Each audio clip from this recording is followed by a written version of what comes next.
మాంసాన్ని తినగానే మనిషి తల్లకిందులైపోతున్నాడు. మధురమైన మసాలా వాసనలో మునిగిన మాంసం ఇప్పుడు మృత్యువుకు ఆహ్వానం పలుకుతోంది. ఇది అనారోగ్యానికి సంకేతంగా మారుతోంది. మాంసాహారాన్ని ప్రేమగా చూసే కనురెప్పలకే ఇది శాపంగా మారుతోంది. ఒక ముక్క చప్పరించగానే శరీరమంతా మంటగా మారుతోంది. ఇదంతా సైంటిస్టులు చెప్తున్న నిజాలు. ఇంతకీ ఏం జరుగుతోంది? ఉన్నట్టుండి మాంసం గురించి శాస్త్రవేత్తలు ఎందుకు హెచ్చరిస్తున్నారు? ఇప్పుడు ఈ వీడియోలో తెలుసుకుందాం. అమెరికాలో రెడ్ మీట్ తినగానే చాలామంది శరీరాల్లో ఊహించని మార్పులు మొదలవుతున్నాయి. నెమ్మదిగా చర్మం మీద గరుకుగా మొటిమలొస్తున్నాయి. ఆ సమయంలో శరీరమంతా మంటను అనుభవిస్తోంది. కడుపు తిప్పుతున్నట్టుగా అనిపిస్తోంది. వాంతులు, నొప్పులు, జ్వరం ఒక్కొక్కటిగా పైకొస్తున్నాయి. ఈ ఎలర్జీ పేరు ఆల్ఫా గాల్ సిండ్రోమ్. ఎర్ర మాంసం తిన్న గంటల తర్వాత ఈ రాక్షసి కనిపిస్తోంది. దీన్ని చాలామంది ఫుడ్ పాయిజనింగ్ అనుకుని భ్రమపడుతున్నారు. కానీ అసలు నిజం ఇంకా భయంకరమైనది.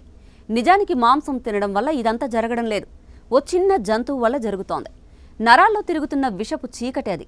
డీర్టిక్ అనే చిన్న జీవి మన శరీరాన్ని కాటేస్తుంది. ఆ కాటు వల్ల మన రక్తంలోకి ఆల్ఫాగాల్ అనే షుగర్ మాలిక్యూల్ ప్రవేశిస్తుంది. అదే మన శరీరాన్ని చాలా సున్నితంగా మార్చేస్తోంది. ఆ మాలిక్యూల్ మన శరీరానికి శత్రువైపోతోంది. మనం తర్వాత తినే ప్రతి మాంసపు ముక్క మన శరీరానికి ఓ ఘోరమైన ద్రవ్యంగా మారిపోతుంది. ఇలా డీర్టిక్ రెడ్ మీట్ కాంబో కారణంగా పుట్టుకొస్తున్న వ్యాధులని ఆల్ఫాగాల్ సిండ్రోమ్ అని పిలుస్తున్నారు. నిజానికి మొదట ఇది చిన్న అలర్జీలా అనిపిస్తుంది. కానీ అది రోజురోజుకి పెరిగిపోతూ వస్తోంది. ఇక మాంసాన్ని తినే జీవికి మాంసమే శత్రువు అవడం ఎలా సాధ్యమైంది అనేది శాస్త్రవేత్తలకే ఇంకా స్పష్టంగా తెలియదు. శరీరాన్ని ఈ విధంగా మార్చేసే విధానం అర్థం కాలేదు.